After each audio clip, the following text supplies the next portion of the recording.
down to the. He's maybe sweating on his brow a little bit, but I don't think he was too worried about it, to be honest. I think I don't he's think so either. I don't think so what's either. what I'm not sure that sweater though. That thing needs to probably go away. My sweater needs. What do you mean? The name. Yeah, what's You that? just Yeah, just wondered. it's freezing in my office, man. All right, hey guys. Another episode of the reboot. We have a nice, riveting topic today. Going to be on the edge of your seats, just filling out, taking notes, and all that good stuff. But it is something that needs to be talked about.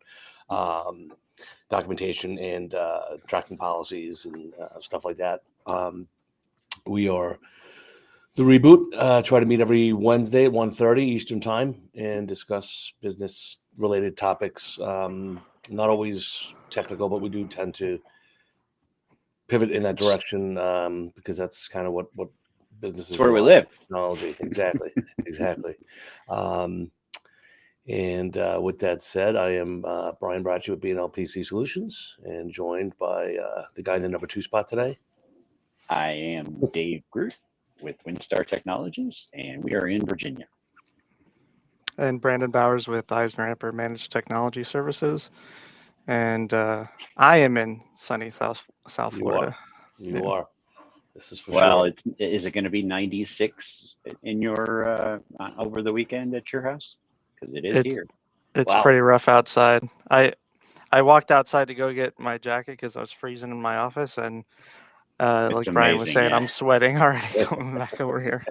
I know you go outside and it's like a sauna, and you walk back in, your glasses fog up, right? Yeah. Because of the cold air. I remember living in Miami. That was pretty terrible.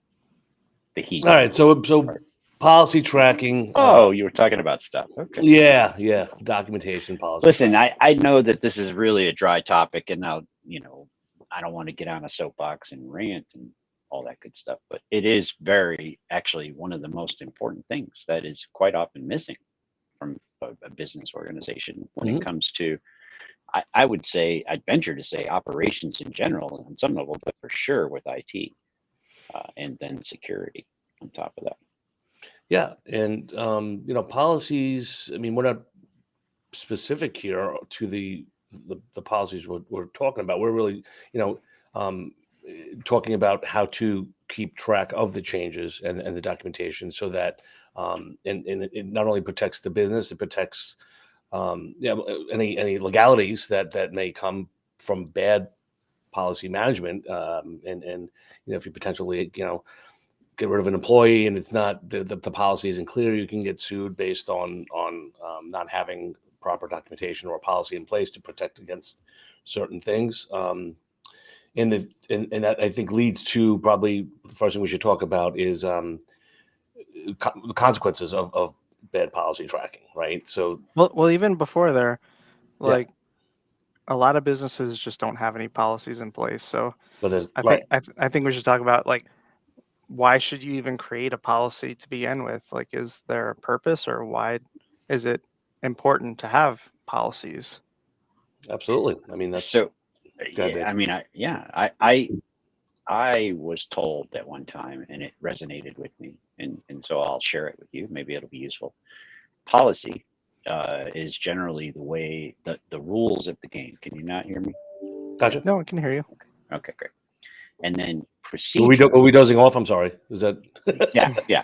And then procedures are the way you play the game, right? So policies, the rules by which you can play the game, and then procedures are the steps that you take to play that game. And so if you don't have any rules, then you're making them up as you go, which is inconsistent and not really always the best experience when you're playing a game or running a business, right?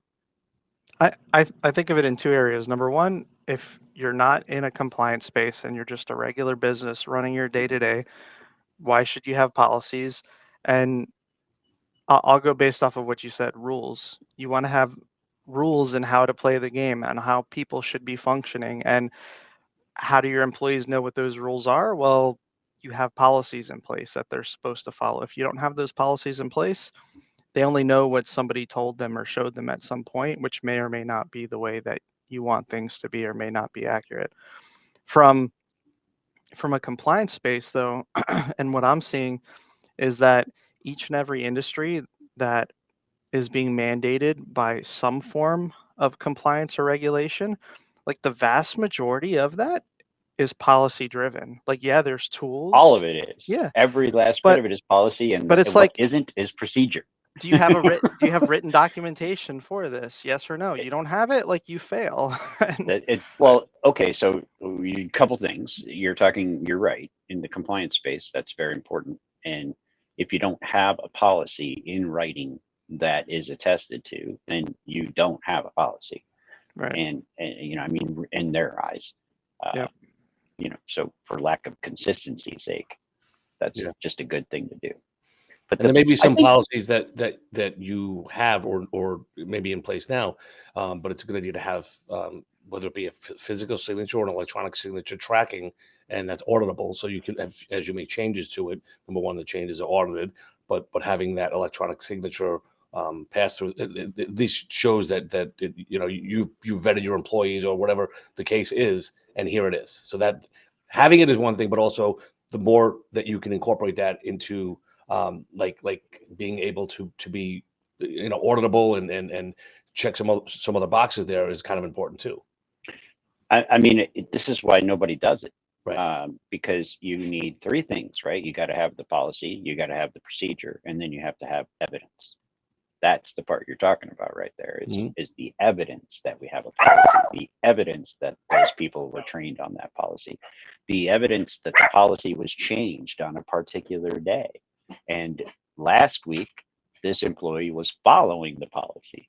This week, the policy is different, and we need to know what those differences are between the two policies, because in an audit, in a legal situation, if an employee was following the policy that was in place at that time and a breach occurred, then it's not on them.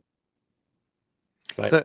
The big thing you mentioned is it's a function of CYA for the business owner by having that in place, because it gives you a mechanism to reprimand or execute on something you might need to if people aren't following policy.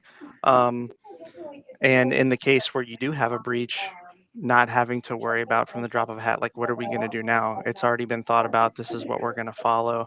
I don't know. I just feel like there's less stress Yeah. when you have these things in place, because you're not just flying by the seat of your pants.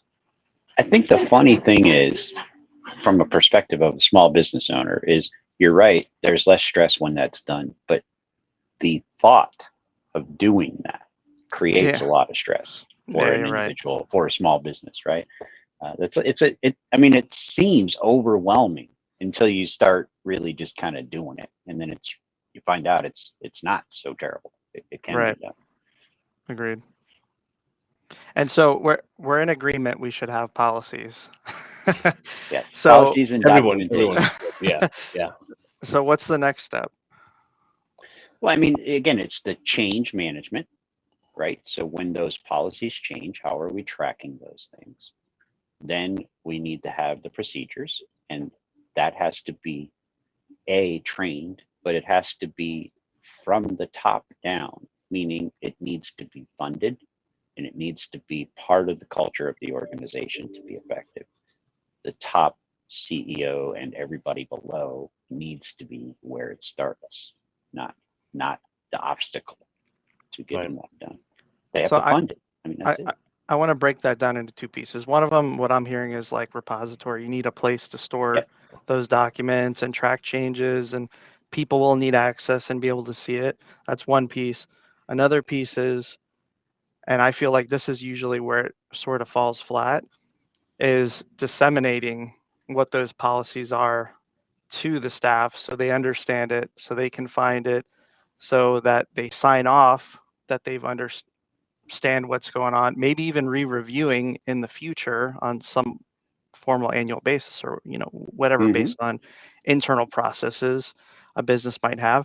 But where I see it drop is they make all these great policies and then they store it someplace, and then nothing happens after that. It's just like locked away, and management knows where they are and has read them, and it doesn't go beyond that. That's where I feel like I see where it fall short a lot of times. Well, that's where software comes in, right? You can get, issue tracking software that sets up reminders and is kind of keeps things in check. And maybe there's a flag every 6 months to, review the procedures or policies that you have now. Maybe there's a change in staffing and the policy wasn't updated, and software can definitely facilitate and make that somewhat easier. But I mean, we don't use any software. Ours are all manual because we're small enough. But I could certainly see in some of our clients where there's much larger staff and departments that are kind of self-sufficient, but yet have different policies per department, or even HR, your handbook, stuff like that all comes into play. And if you can manage that within a single platform, that lessens the burden of human error, I think. Absolutely. But you still have to have checks and balances in You do. place, right? Just because a process is automated doesn't mean it happens, especially if there still needs to be people involved on Right. some level. Yeah. Definitely. Just, if you're compliance driven, if you're regulatory driven, and you like have SOC certification, you miss an assessment, that becomes an exception on your record. That's not what you need. That automation didn't work for you, and now you're at risk of losing your certification because of that, right? So it just depends on how important it is. Yeah, I mean, I think that goes into even a totally different rabbit hole where when you're in some of these large organizations and you have multiple policies, you really need owners assigned to Well, yeah, own that's a the great question. process, own certain policies. Yeah, go ahead. Who owns those policies and those processes? IT does, right? Who should own them? No. Actually, the consensus is that it's the person who owns the risk. Yep. Right? Because Agreed. that's what these are about. What processes and procedures are for mitigating risk, right? It's risk of doing it wrong. It's risk of a cyber breach. It's risk of, inefficiency. It's risk of misfilling an order. It's risk of whatever. But that's what you're mitigating. And so, having those things in play. I couldn't agree more, and I find that it's well, I can speak for our customers, but I can also speak for some of the IT departments that we work with, where a lot of times, hey, we're going through this, compliance thing, create these policies for us, and they just throw it over to IT. Like it's IT's responsibility, and there is a function from IT that you'll probably need to get answers They got to be for. involved. Yeah. Absolutely. Yeah. Yes. But you need buy-in from I like the way you phrased it, the person who kind of owns the risk of Right. that policy or procedure Whatever section. that policy is impacting. Yeah. Because there's always Agreed. some risk and somebody owns that, right? Yep. Like ultimately, the top guy owns it all, but that's Yep. just how it is, and especially as you move into larger companies. If it's a 3-person company or something, that's a little bit different. But Yeah, agreed. And then you need to bring somebody in to help you with all this. That's for sure. well, that's where outsourcing is helpful, and that's where software, like Brian's saying, the automation, because again, it's just as important. Look, cyber insurance, I don't mean to keep banging on this conversation, but it does not seem to be going away, and it only seems to be getting a little bit more, involved. They're driving right now the security industry, and the regulations are coming out of the insurance sector. And I mean, they're going as far now where they're starting to employ third-party companies to scan your external IPs and stuff, just like the PCI, and if they see vulnerabilities, they're telling you got to provide evidence it's been corrected, blippity, blippity, blap. I mean, like, listen. This is the norm now. That's I'm right. seeing this all the time. Yep. Yeah. I mean, we're starting to on new clients, like when we and then we've talked about this before, but we don't give it a choice on for regarding a security stack. So we have these products in place, but along with that is a line item that we will review your current, for our purposes, cybersecurity, business continuity, and incident response plan. And if you don't have them, you're going to pay us to write them for you, because that's how important that is. And there's no, it's not optional. It's like, this is what you need. And even like you're saying, though, these insurance companies, they are asking, that your incident response plan is up to date and reviewed regularly. Right. And everyone checks that. Yes, yes, yes, yes, yes. Well, if not, you're committing insurance fraud, but it's all tied back, like you're saying, back to these insurance companies too. Yeah, the insurance fraud's bad enough, but I mean, like Brandon made comment earlier, when the breach happens, having that incident response plan played out, gone through, looked at, recited, rehearsed, makes the day a whole lot better when a problem really occurs. If you're trying to figure that crap out in the middle of a crisis, forget about it. I mean, it's just not a good We thing. we should talk on a separate day specifically around incident response. I totally Yeah. think we should have a Yeah. conversation about that. Several of them. So I have a question. Some of it is an answer. We talked about Okay. repository. We talked about like you need a place to put this, and there's automation tools around there. I'll tell you what I find, and then you guys tell me what you think, and maybe you've got other tools or things you guys recommend or see out there.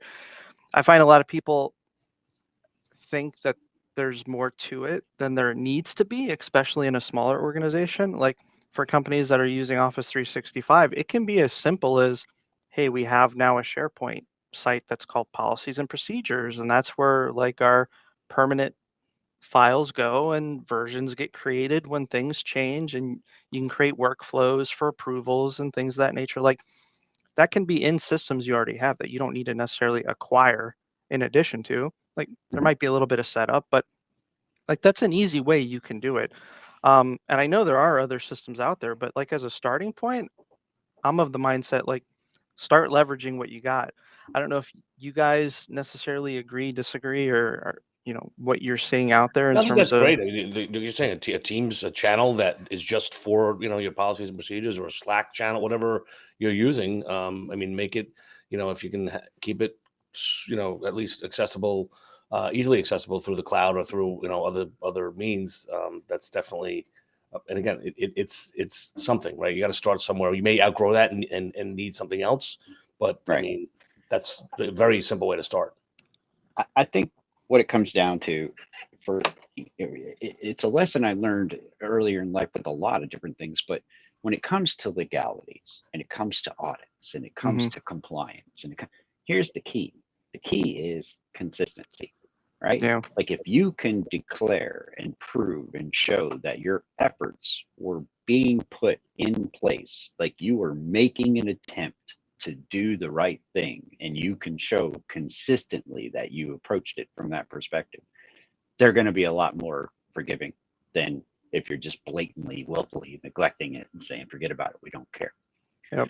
So, that's the key. Start small. It doesn't have to be an expensive venture in the beginning. And if you get larger as time goes, well, then you're going to justify that cost. So it's not such a big deal.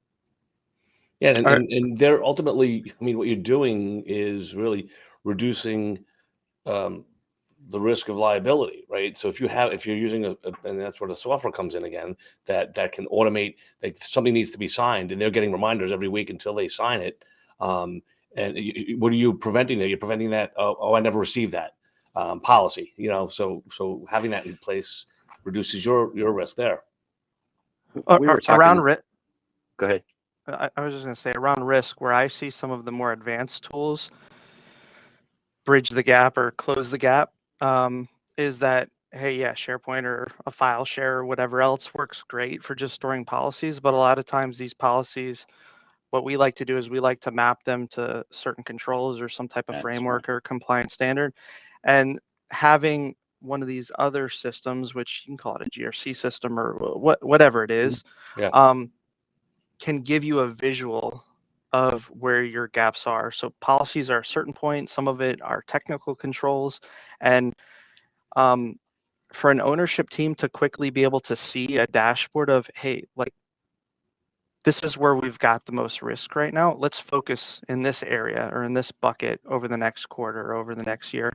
And that's where I see a lot of these more like automation, compliance management, GRC platforms facilitate a whole lot more than just like being a bucket for your policies. Yeah. I mean, and the policies do need to be tested. We did audits for one of our accounting clients. We audited a bunch of their clients, and we did an audit at a credit union that had their policies and procedures in place, and we reviewed them. It took a day to do, and we sat down, and one of the things was that the teller can't access data that's back here. And I said, okay, that's great. We walked in. I said, okay, now show me. And she's like, what do you mean? I said, well, let's go there and show me that you can't access that data.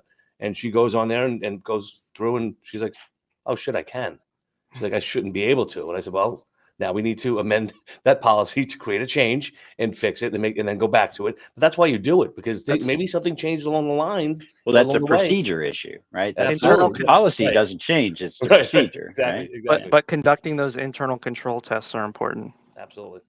Listen, if you have a company that's, compliance driven and, making, I don't know what the criteria is, how many employees, how much money, if it's important enough to you, you got to be doing what we'll call the security officer steps, right? You have to be looking at these policies and drawing up these procedures, and you've got to be visiting and attesting and auditing and looking every quarter. You go back and you look at all this stuff, and you continuously are assessing your environment, because it doesn't stop moving, it doesn't stop changing or flexing it. And that's not just tech, right? That's everything. New people are coming in, new mandates from the company, new directions, new whatever, new divisions. It's crazy what's going on out there. We got people absorbing companies, you got mergers, acquisitions. I mean, it's just nuts, and everything's moving a million miles an hour. And that's when the noise gets too loud and you can't hear what's going on. Yep. So, all right, there's our cautious tale. Yes, I think we did good here. Cautionary tale. I put together a little checklist, I think, of the areas we focused on. So number one, at a minimum, create your policies. Yep, and then follow up with procedures as well. Agreed. Number two, make sure you've got a place to store them, track the changes. Number three, make sure you disseminate and train your staff on what those policies are, and at least where to find them at a minimum. Right. And then I put in at the end here, conduct internal control tests. Because I think what happens are people create these policies, and exactly what Brian mentioned, someone actually goes to test it and they realize that they didn't have the technical controls in place that adhered to the policy. Right. And if you're not testing it, you just never know. Well, it's like we were doing one in a hospital not long ago, and their policy was to make sure to rotate the tapes and take them off site, but they hadn't been using tapes for backup for 9 years.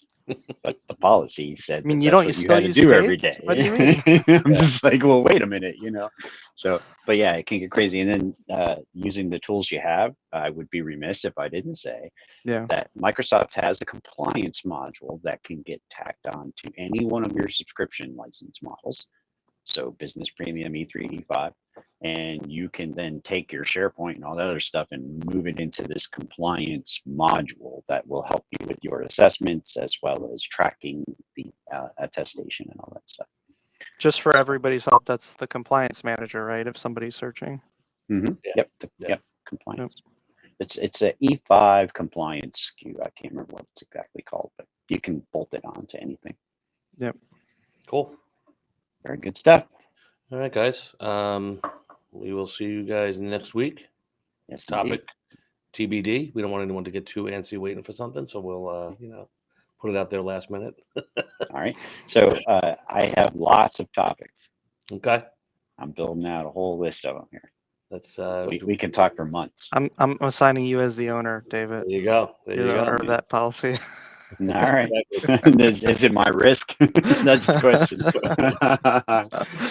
No big deal. We can work that out. I mean, every day I wake up wanting to rant about something. So that I believe. That I believe 100%. It's true. Right. Hey, listen, it's only because I have a passion. I don't know. I want to see people be safe. It does matter. It does. It drives me crazy to see somebody get hurt for no good reason. Agreed. That aside, y'all have a great day. Have a good day. See you guys next week. Thanks again. All right. Thanks, guys.